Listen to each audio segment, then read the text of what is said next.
Well, good morning. I want to welcome you to the celebration of life, a celebration of life of Vinny Vielandi. Many know him as Vincent. Let's open up in prayer. Dear God, we come to you in Jesus' great name. We pray you in the power of the Holy Spirit as you comfort Vinny, as he's with his family up there, his mom and his dad, all together.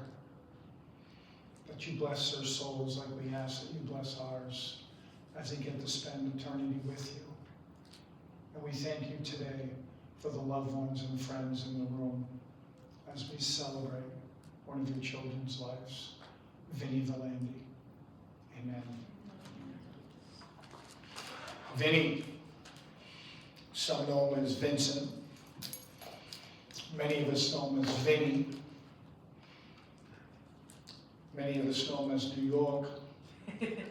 As you can see if you look at Vinny's picture.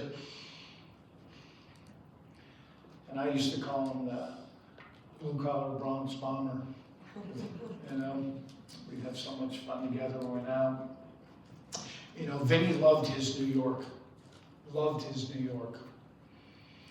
And Vinny loved his Bronx. Take a good look at that picture. Sue got in that shirt, Debbie got in that shirt. Deb got in that shirt. You can see New York is my nationality. The Bronx is my ethnicity. Pronounce that for me. Thank you. And you can see he proudly wears his heritage. I did the tattoo. Yeah, great. Good job on that. Vinny was born on February 28th in 1959 in the Bronx. He was born, bred, and raised there for about 45 years. And Vinny loved his New York Bronx family, his friends, his borough neighborhood. For those of you who know anything about New York, 5 boroughs, and you stand for the one you're from, and Vinny stood for his. He loved the heritage of it all, right? His thick accent, forget about it. He used to tell us, oh, Vinny. Vinny used to talk about the bakeries. For anybody who knows the East Coast and those neighborhoods back there, you know how they were compact, and there were no chains back then. Everything was family owned and everybody knew everybody. They could spank you and take you home if they needed to. And those bakeries that he talked about, the pizza shops. And Deb reminded me that one of his favorite, and you all know this one, the White Castle burgers. One of Vinny's favorites. Vinny loved playing outside in the street in front of his house until the street lights came on. You all remember that when you were growing up? That was the sign when you had to come home. And as long as you're at the dinner table, after they came on, you were good. Vinny was born to Ann and Arthur Vielandi, his mom and dad, who he's joined in heaven now. Vinny is his precious sister Deb and her husband Rick, who are here with us today. Vinny's brother, as you'll see in some of the pictures, you think Vinny's big, you should see Arthur Jr. His brother is Arthur Jr. And you know what's surprising when I talk to Deb is big old Bronx Vinny, he's the baby of the family. He's the baby, you know? You never know that. But when you start looking at these pictures and you see that handsome young man, Vinny, and I encourage you to look at all the pictures. It's so beautiful. You know, Vinny and his family grew up in an apartment in the Bronx until he was about 8 years old. And then Vinny and his family moved into a 2-family home. And Deb and I joked they were like the Jeffersons. They moved on up. You know, it was always a great feeling for a family when you got a little bit of an upgrade. You know, times were different back then. Very blue collar where you come from, very family oriented, very borough oriented. Vinny and his family first attended St. Thomas Aquinas Catholic Church. And they moved on to, after that, St. Lucy's, correct? After that. You know, like most of us, Vinny loved his schoolyard sports. He loved playing his schoolyard sports. You know, back then we called it kickball, stickball, hide and seek, chase, baseball, basketball. Those were two of his big loves, were the schoolyard baseball and basketball. Vinny loved that. And Vinny loved his Yankees. There's actually a picture up here of the real Yankee Stadium. The original OG is a picture of him up there with his family. And you know, you can bet that right now, Vinny is absolutely smiling down from heaven because of the world champions, New York Knicks. Mary had said that to me on the phone when she called me. Vinny's smiling right now, like, you know, for the old school people in the room, you'll remember this. And I had to ask Deb before I put this in here. You'll remember. It wasn't the Knicks when we grew up. It was the New York Knickerbockers. That's who they were. That was the name of the team. The New York Knickerbockers. You know, a little history about that. And Vinny was absolutely 100% old school. Vinny worked for a moving firm early in his life. And then he was trained, and he worked as a soil surveyor. That's what Vinny did back in New York. Vinny had 3 beautiful children with his childhood sweetheart in New York, his New York sweetheart, Lisa. Vinny Jr.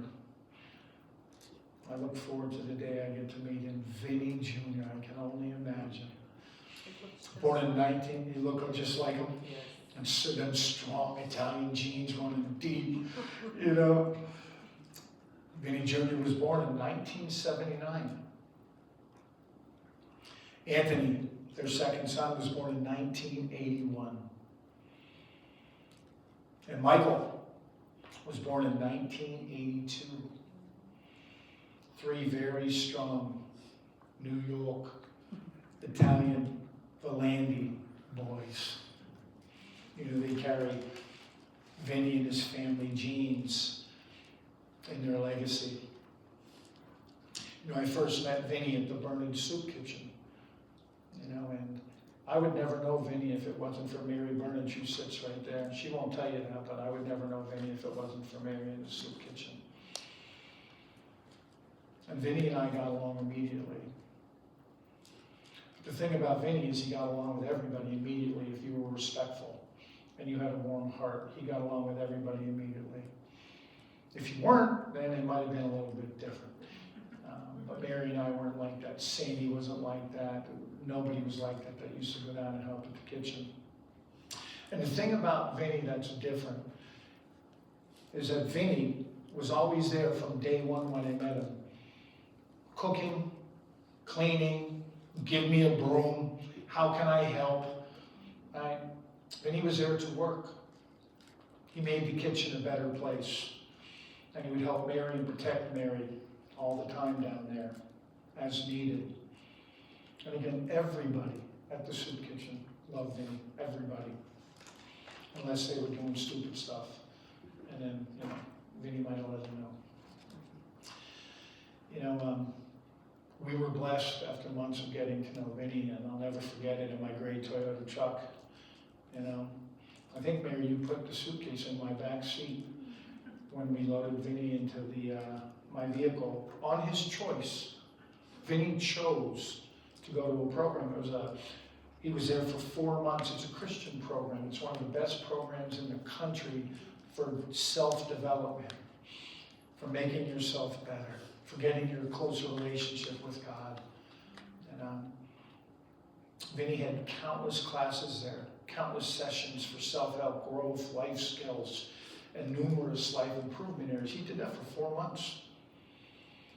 While he was there, he was attending church every day. He was doing his Bible studies. He was reading his Bible, saying his prayer, strengthening his relationship with God. You see, Vinny always loved God. But like many people in the world, we grew up Catholic or Protestant or whatever it is we do. We love God, we know God, right? But a lot of times we kind of live for ourselves for a little bit. We get a little bit wild and we get caught up living for ourselves. But Vinny loved God, make no mistake about that. And I'll let Mary talk a little bit more about how that developed under her reign. What's so great about Vinny is he chose to do that 4 months. He chose to do that. He wasn't asked or forced. He chose to do that when the opportunity was there. And I believe to my core, that 4-month commitment changed Vinny's trajectory of his life at that age, right? At that age, at that season of his journey, that made a big difference in Vinny's life. And again, it was on one of the best facilities in the country, and it wasn't an easy facility to go to, right? I think it gave Vinny the last years of his life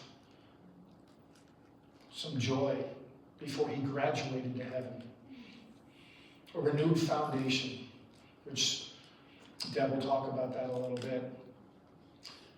Multiple meaningful reconnections where it was noticeable in the reconnections. Again, Deb will talk about that. The ability to help other people. I got to tell you that Vinny was committed to an individual in this room and helped that person get back on her feet and turn her life around. Get back on her feet and turn her life around. And that she did. And we'll talk about that person in a little bit, on what she in turn did with that change and that transformation in her life. Oh. But that's the kind of heart Vinny had. Vinny never forgot where he came from. He never forgot the people that struggled like I did, like he may have along his path. He didn't forget those people, ever. Me and Vinny used to go by the park. Every time I picked him up, he'd go by the park and just reminisce a little bit. I would drive my truck illegally through the park so we could reminisce. And anybody knows the park, knows the park. Right? Enough said. Vinny had love in his life, laughter and enjoyment in these last years of his life, probably more than he had in a little bit of time. And Vinny had the ability to live life on life's terms now, right? Vinny's like a thoroughbred, right? The Triple Crown is a long race, right? You got to do 3 of them. Life is a journey, right? Life is a journey. And Vinny finished that journey like a Triple Crown winner. And we all got to witness that. After Vinny got into his apartment, I was able to go down and pick Vinny up for lunches. And I know Mary will talk. I'll leave the apartment out. I'll let Mary talk about that a little bit, what she was able to do for him. But I was able to go down there, I don't know, a year and a half or so, pick him up for lunches and food runs and clothing, whatever he might have needed that I could assist with, because that's what we do. One of our favorite places was the OG South Phoenix Garcia's. Vinny loved going, and we'd eat like 15 pounds of chips. They were free, right? Tons of salsa. Vinny take a big to-go styrofoam box home with him. You've probably seen those, My life was better because Vinny was in it. He'd bring you some humility. Vinny was very down to earth. Vinny didn't need much. He didn't need much to be happy. He didn't require much. He didn't care for much. And Vinny was real. He just was who he was, and he was 100% authentic Vinny.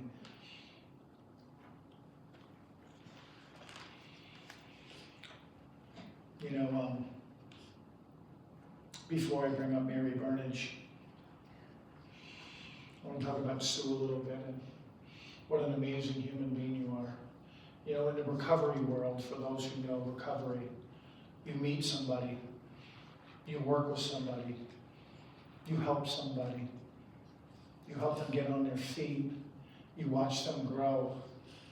And you're there for them until you know they can now walk on their own 2 feet. And now it's their turn to start helping somebody else. And I don't want this to sound the wrong way, but but then you were on to the next person, helping the next person, because now it's that person's responsibility to give back what was given to them. And that brings Sue. Because what Sue did, not only did she help me to be able to go help other people, but Sue, because Vinny helped her, now was able to help Vinny. For those who know about Vinny's health challenges, the last year, would you say? The last year of his life, every time I went to see him, and I'm sure Mary will tell you the same thing, every time I went to see him, I saw him in 3 different facilities. You know who was there? Sue. You know, Sue, as she turned her life around, worked her tail off, got herself a great vehicle, 2 vehicles actually, because the Jeep engine blew. That made a little kick in the gut, right? But she continued to climb, and she got herself another vehicle. And she did everything for Vinny. Everything. Medicine, groceries, hospitals. She was there. And that's what you do in a life of recovery through Jesus Christ. You help the person in front of you that you can. As Mike Barnage would tell me, you do what you can with what you have in the moment that you have. And that's what you did, Sue. And at this time, I'd like to invite the person that introduced us all to Vinny. You know, and that person is Mary Burnage.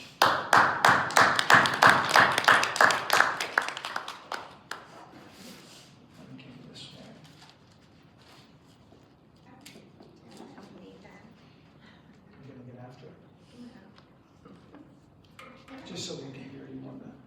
Okay. So I have to tell you, not only the New York Nets, but Vinny also became a Dallas Cowboy fan. Oh! Justin. These So phone anytime, nets make you happy. well, maybe he was just lying to me, but every time the Cowboys were playing, you know, we'd go back and forth on the text, and so yeah, it was great. That's so great. It was great. But, Where's Texas jalapeno?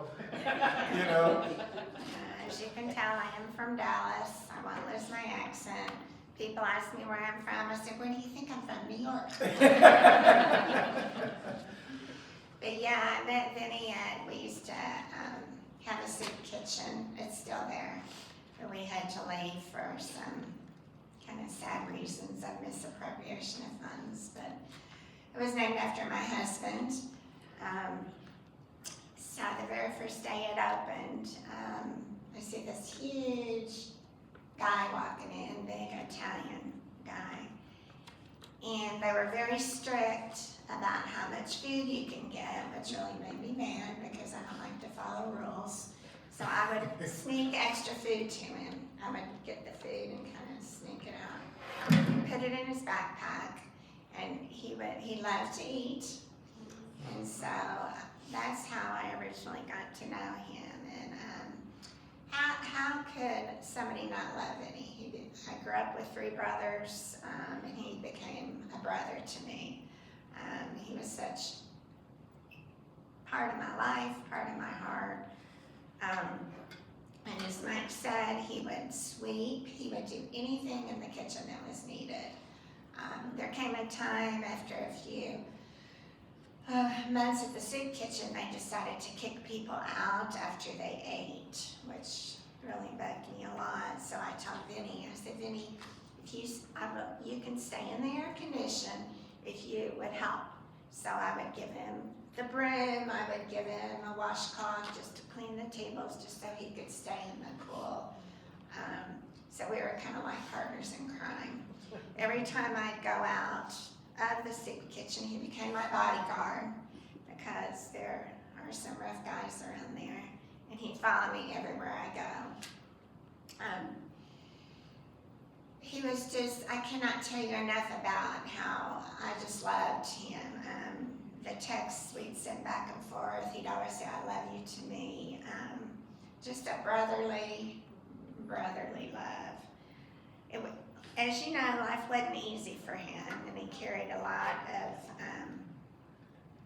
a lot of burdens and faced more than his share of hardships, even in the park. Depending upon the weather, if it was cold, I'd try to supply him with sleeping bags. He'd text me, Mary, my sleeping bags were stolen. Or warm coats or gloves in the winter. He loved his coffee. I'd always want to try to get him the good coffee, Starbucks. He said, Mary, I don't care, Circle K coffee. I said, no, Vinny, you have to have good coffee. If you're going to get it from me, you got to have good coffee. So I'd get Starbucks bags, have them ground, and give it to him for his apartment. I don't know if you ever got any. Yeah, no, I was always making them. So I was able, and this isn't about me. I hate to keep saying I, but God helped me with, was able to help him find that apartment. And I have lots of friends that we furnished his apartment. And it was such a blessing to see these friends come together and get a bed, getting all the kitchen supplies, and now see you'll get to take them all. And that's huge. I'm super excited about that. So that was just amazing. He spent several holidays at our home. My kids, I've got 3 kids, and they just loved Vinny. We had friends over that they're constantly, how's Vinny, would constantly ask me. And here I go again. He ate like 3 platefuls of food every time he come. Loved his food, loved to sit and visit constantly. And it was amazing. I'm definitely going to miss him a lot. I was able to pray with him, to ask Jesus to be part of his life.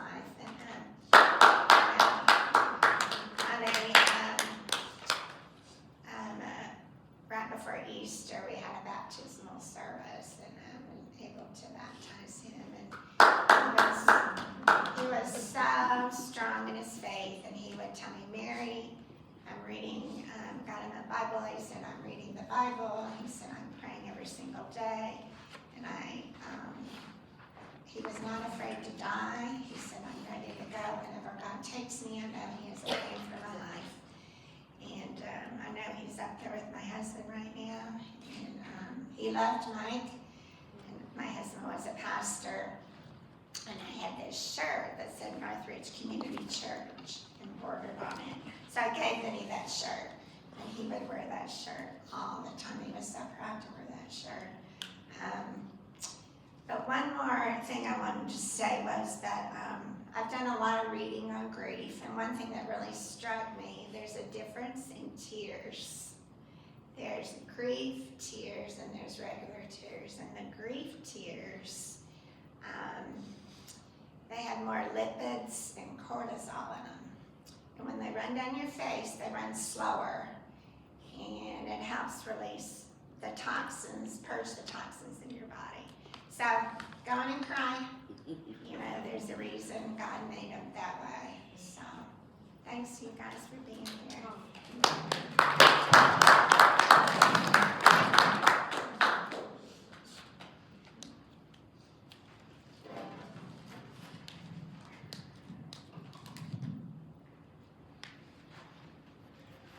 You know, as Mary said, she doesn't like to talk about herself at all. But I'm going to talk about Mary a little bit before we bring up Deb. You know, Mary Burnage, Vinny is just one of many. When she tells you that she furnished the apartment and got him the things that she needs, what Mary Burnage does is she rallies all of her circle, right? And they get to work and they get busy. And they filled Vinny's apartment because I was blessed to be a part of that. And Mary does that for countless people, whether it was the refugees, right? Charlotte, who you just lost, one of your mentors, you know, right after Vinny, you know. So, you know, seeing the pictures of Vinny at Mary's house on Thanksgiving, right? Just one of the many. So kudos to you, Mary, for what you do. I'd like to now, at this time, I'd like to bring up Vinny's sister, Deb.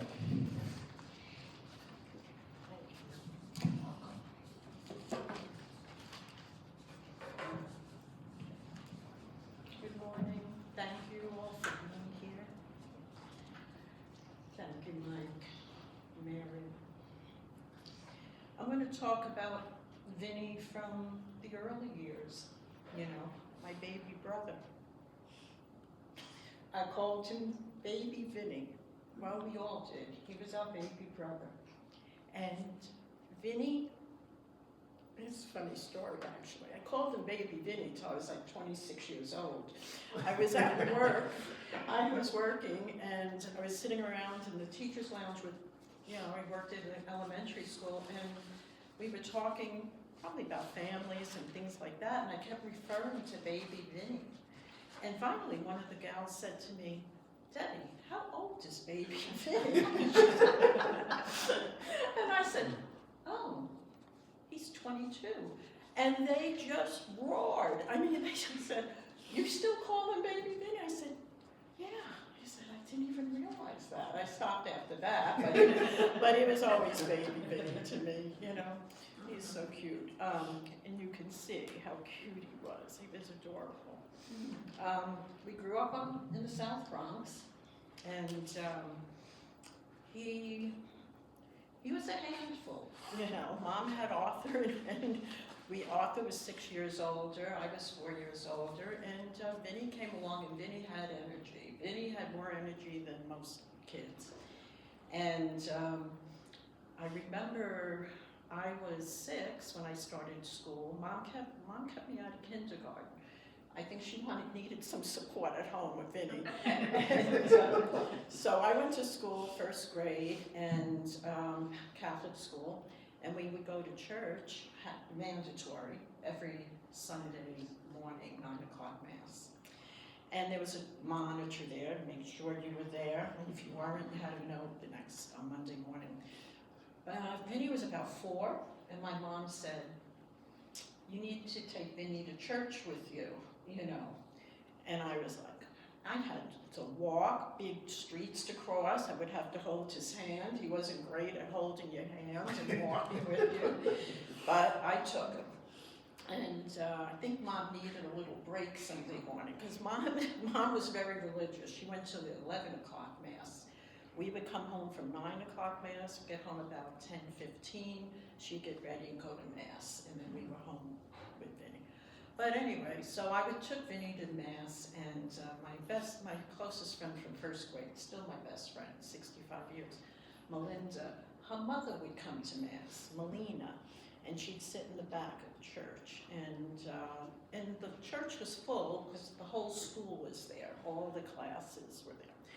And Melina would grab Vinny and say, Debbie, he can sit with me. And I was relieved because I wasn't sure how I was going to manage him for an hour. And he would sit in the back with Melina, quiet, and no disturbances. I would look every now and then. And when we were leaving, Melina would say, come on, we're going to go to the bakery. Well, she had promised him, if he sat still, that they go to the bakery and he could have whatever he wanted. So Vinny was ready every Sunday morning to come to church. So he was going to church at 4 years of age. for not all the right reasons, but it started him until he went to school. Yeah. But we had great summers, and you know, he had a great childhood actually. We did beach vacations and, you know, upstate New York, Washington D.C. I mean, we always had good summers as children. When he was 8, we moved to the northeast Bronx, new neighborhood. And we moved in April, and Vinny and I were still in school, elementary school, and it required us, now for the last 2 months, we had to take the train from where we lived to the new place, which meant I had to take Vinny on the train with me. He was 8, you know, and he was, so, And in those days, the trains, the cars that would connect, didn't have, the doors weren't locked. He would watch the older kids hop from one car to the next as the train's moving. And it wasn't long before Vinny wanted to hop cars. And I was like panicked, because he wouldn't listen to me, you know. So I was yelling. I remember we were alone, and he opened that door, and he started to go, and I'm yelling, and he's in the next car as the train's moving. So I had the big decision at that time, whether to go home and tell on him, because I knew that would be big trouble. But then the other outcome would be, if he's going to do it again and again and again, and something terrible is going to happen, and I'm going to be in big trouble. So I chose him. So, so I had to tell parents, and yeah, well, he never hopped cars after that, let's just say. But he was a happy, funny, extremely social child. I mean, from the young age. In the new neighborhood, he made friends with everyone. At 5 o'clock, we had to be at the dinner table at 5 o'clock. He would tell us about the people in the new neighborhood. He knew everyone. And he had a heart for older people, especially. It would never, you'd always see Vinny carrying the groceries, pushing the wagon, carrying laundry, because they would go to laundromat. He was always helping the people in the neighborhood. Everyone knew Vinny, and everyone loved Vinny. Just like you say, I mean, it just goes on. It's who he is. It's his heart. It was who he was, you know, from the time he was little. So, I mean, my best friend, one of my closer friends I first met there, Debbie Nicolosi, Debbie Nick's mom, Ann, adored Vinny. Vinny, when he was a mover, helped move her out of her place. And Vinny recently told me, because I never wanted to take money from her. I wanted to do it. Ann loved me. She took care of me. I wanted to do it for her. But she insisted I take money. I said, well, you know, Vinny, that was nice of you, but Ann did love you. Whenever she visited Las Vegas, Ann and Nick, her husband, her first thing would be, how's my Vinny? My Vinny. It's always, you know, everyone owned Vinny. They just loved him. When I had another friend I met there when I first moved to that neighborhood named Pia Cara, and her mother passed away when we were in 8th grade. But Pia saw the obituary I posted, and she wrote me, and it really tickled me, reading her message to me. I want to read it to you. It said, Debbie, I am so sorry about Vinny. I have a memory I want to share with you. Before my mom passed, she would sub at St. Lucy's School. I remember her talking about Vinny. She taught his class several times. She thought he was so cute and got a kick out of him, even though he was a little rambunctious. She really liked him. I never forgot her telling me this, and it came to mind today, and it really, you know, filled my heart with that, you know, that she sent that to me. Well, in 1974, Rick and I got married, and Vinny was 15, and we moved to Las Vegas. And that was hard because we didn't want to leave Vinny. Vinny was young. My mom and dad had separated. You know, Dad left when we were 1970. So Vinny was 11, and he needed a father figure. Rick came into our lives, and he was great, you know. And then we left, and we brought Vinny out the first summer we were in Vegas, and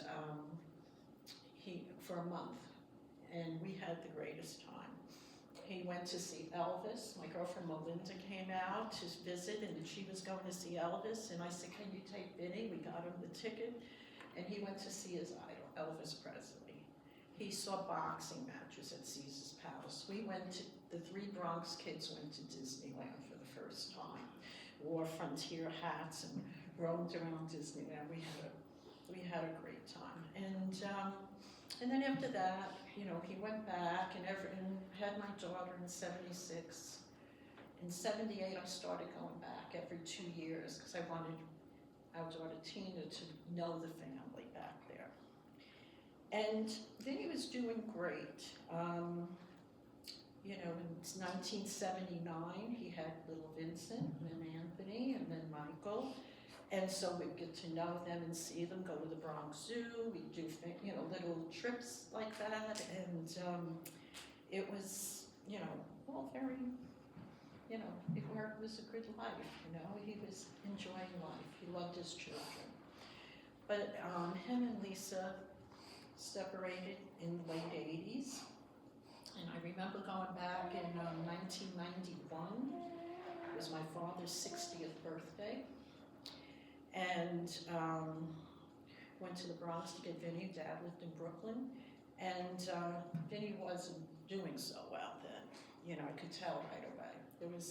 He was frail. There was things going on. But we went to Dad's party. And I remember coming home on the plane and talking to Rick when I got home and just saying how worried I was about him.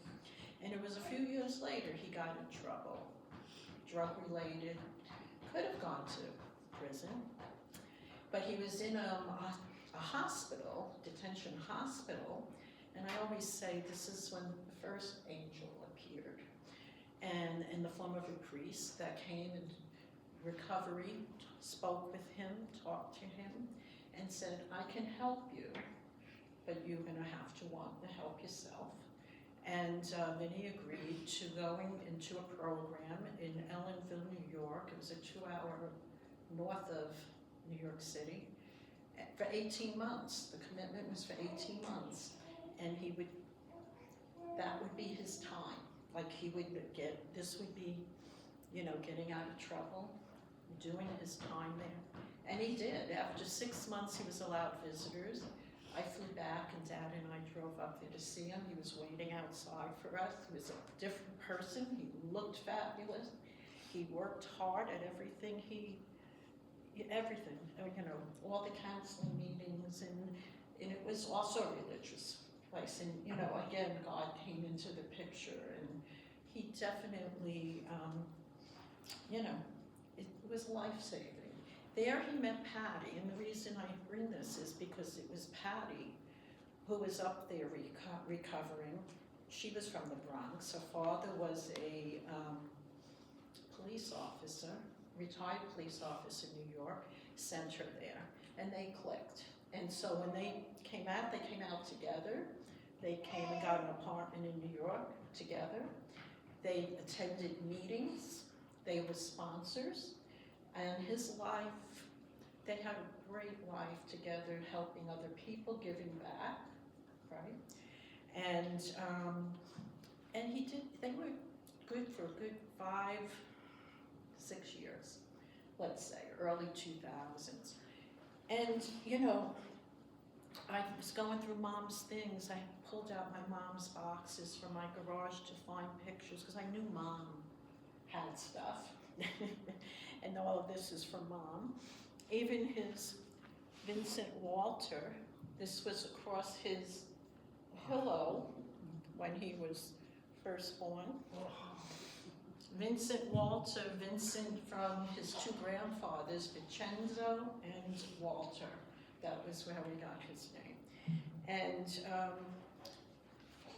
so he was, 99 was my grandmother's 90th birthday. He was there. He was always at the party. He was always the life of every party. In 2002, we threw my mother a surprise 70th birthday party. And at that time, Patty's mother died, and things just were spiraling. And it was so sad. And he said to we were giving her a big surprise party, and Vinny said, I was told when I got back there by my brother Arthur, Vinny's not coming, and I was shocked. And we went, the whole family, friends were there, everyone asked for Vinny. Everyone loved Vinny. Where's Vinny? Where's Vinny? Vinny.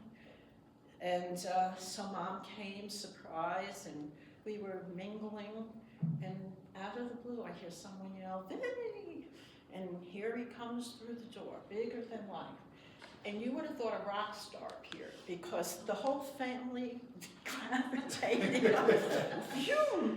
And the party was now about Vinny. And Vinny, well, it was about Mom too. We had a great time. Vinny danced the night away, because Vinny really loved to party and have a good time with the family.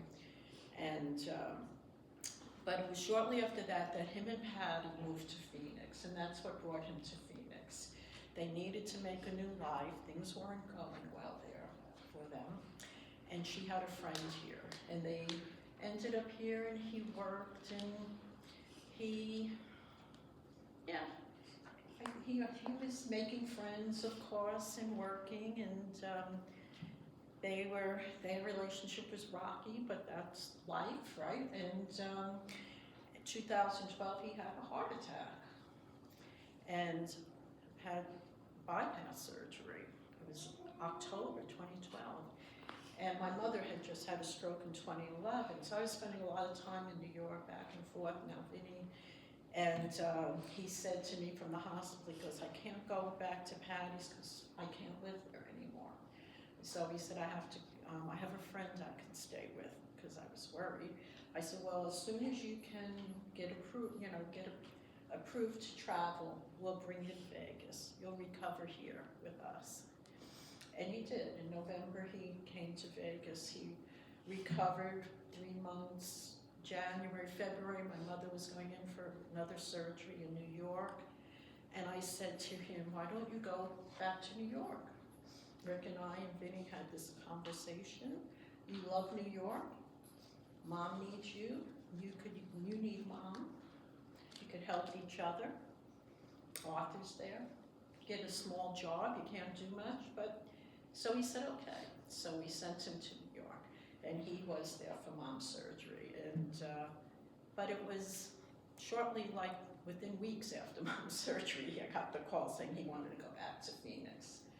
And I think he reconciled with Patty, and he wanted to get back to Phoenix. And I said, well, if that's what you want to do, because Vinny, he lived his life the way he wanted to live his life, and that's who he was. And so, if that's what he needed to do, you have to go with the blessings and go. So he did, and things were fine until Patty died, probably in about 2017, I'm thinking. And then his life spiraled after that.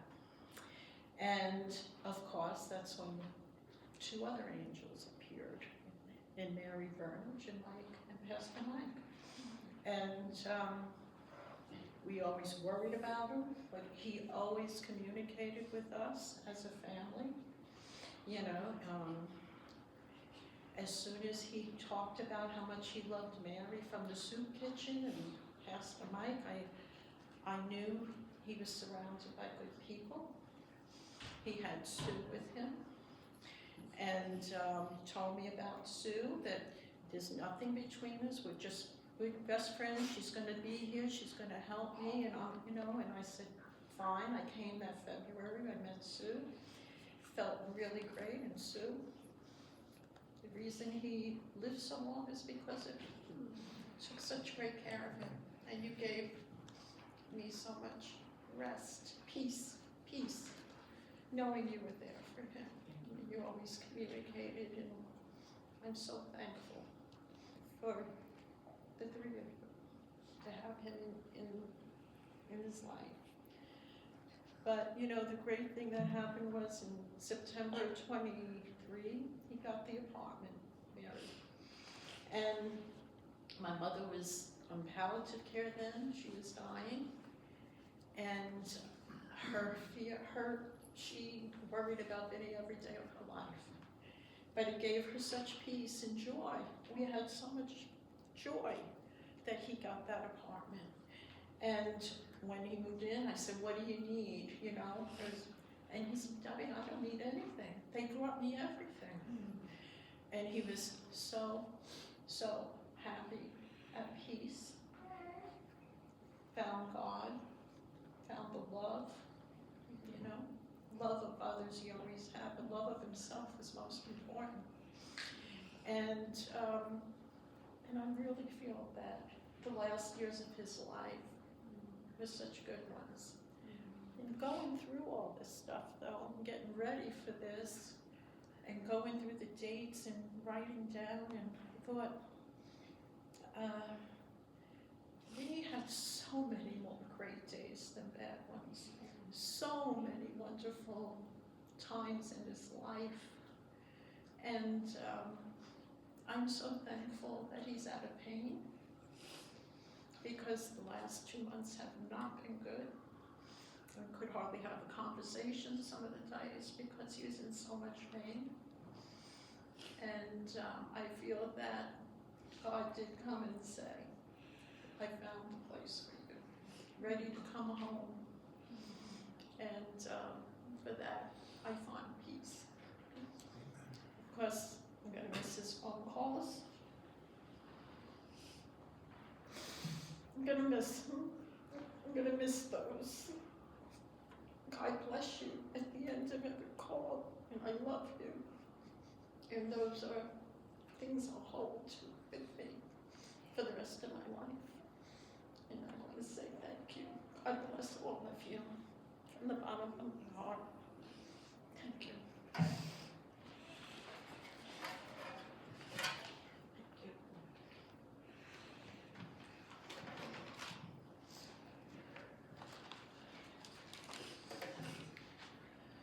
And I'd like to at this time. Sue, would you like to say a few words? You've heard a lot of us talk about Sue and the major part that she had played in Vinny's last times of his life, of taking care of him and being there and paying it forward. It's a great honor and a blessing to introduce you. Thank you for who you are and what you do. So I wasn't ready to talk and I'm nervous, so. You're going to do great. I wasn't expecting. So I call him New York. I'm in New York in the park where he was homeless, and you know, sorry for the kids, but I sold the drugs to him and we did it together. That's when I met Mary not too long then. Like they helped him get the apartment. I looked out for him because he had a crazy girlfriend, and yeah, she's psycho, so I looked out for him. We were staying in hotels for a good year, maybe a year or so. We were, you know, that's how we lived our life, you know, to stay off the streets. He got the apartment. I moved in with him because he was helping me better myself as well. So if it wasn't for him, I probably would have custody of my daughter. He helped me a lot, just as I helped him. We got sober together.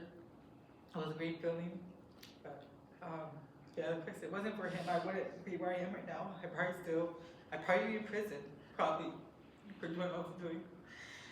Oh my God. But because of him, he helped me get through all this. Debbie helped me as well, pay my probation fees so I can get on probation for one of the counties. So I'll be off of that in October. I now have a job, and I love it. I'm helping people in treatment who are fighting addiction for alcohol and drugs, and it's a great feeling because I had, you know, the help as well. Like I said, if it wasn't for New York, I probably wouldn't be here. And his sister and Mary and Mike, you guys do so much for every help. I can't do it.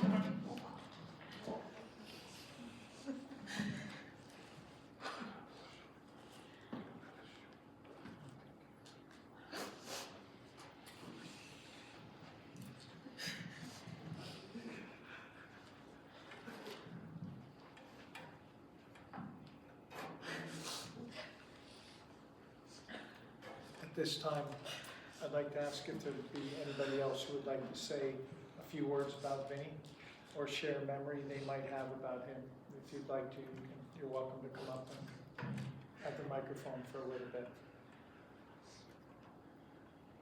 I'll give you a moment to think about it.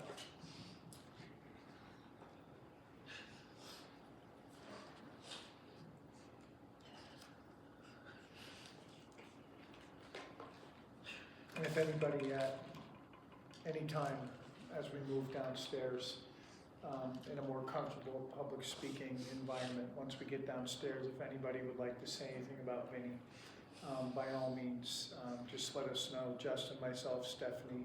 I Yes. do have one thing I just remembered when Sue was talking about the park. Then he called me one day and said, Mary, there's a mom with three kids? Three kids living in a car. Oh, no, that was somebody else. That was Tina. That was our, she passed away as well. In the van. Yeah. In the van. And he wanted to bring them to the apartment, and he was so concerned about the kids, and but just how Debbie talked about his love and his care and his, I mean, I've never seen anybody like him. Just, he was struggling, but he wanted to help other people that were struggling. Amen. And pay it forward. And that he did. That he did.